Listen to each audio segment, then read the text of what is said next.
All right, welcome in, Facebook viewers, and continue to say good morning to the KCHK listeners. Tom Getzinger with KCHK Radio in New Prague, Minnesota, general manager, morning person, and also host and producer of Live Musician Friday today. Live Musician Friday.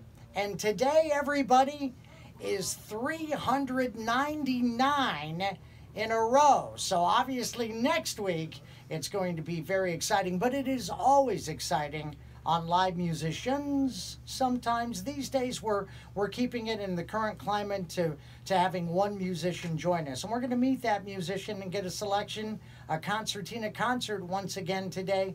But first of all, let's talk a little bit about Vintage Escapes Winery and Vineyard.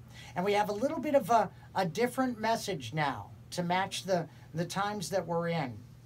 We always want to remind you that Vintage Escapes Winery and Vineyard, located just 10 miles west of Faribault on historic Dodd Road.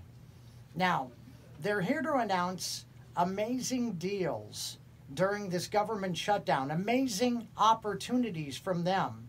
Free wine delivery within 30 miles of the winery.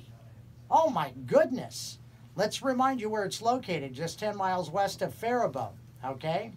So free wine delivery within 30 miles of the winery. They will also continue to stay open Thursdays through Sundays for off-sale bottle purchases only. Visit vintageescapeswinery.com for hours and to place your delivery order online. Vintage Escapes Winery and Vineyard appreciates your business and support during this time. And once again, we've reminded you before, this is a veteran-owned business. Let's meet our player now, Aaron. We have another concertina concert today, and in with us is Timothy Chlan. Timothy from just down the road from the radio station, rural New Prague. And Tim, thanks so much for being our 399th player and keeping the streak alive, keeping us afloat. Thanks, Timmy. Yes, Tom, thank you. And I was here for the 100th, and I was here for the 200th, and the 300th. Yeah. And I'll be here for the 400th when we can have it all together. Exactly. What are you going to... Yeah, go ahead. I'm going to do the Hanswurst polka here, and I'm going to send it out to our friends at the Channel Inn in Warsaw, Norbert and Cassie at the White Front, and the Miss Czech Slovak Committee in Montgomery, and of course you guys here with K-Czech Radio. That's just a small shout out of some of the jobs that we had booked up with the Tim Chlan and Friends Band. And again, looking forward to when we can all get together again, as well as Donnelly and Rochelle Boltman, my father and mother-in-law, and Audra and Jason, Lily, Wyatt, and Maisie, Shalene, and Krista and Keith, as well as Andy Groth over by Nearstrand, listening this morning. We're going to play the Hanswurst polka.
again the Facebook segment of Live Musician Friday on KCHK, sponsored by Vintage Escapes Winery and Vineyard, located just 10 miles west of Faribault on historic Dodd Road. Visit their website, vintageescapeswinery.com for hours and to place your delivery order online.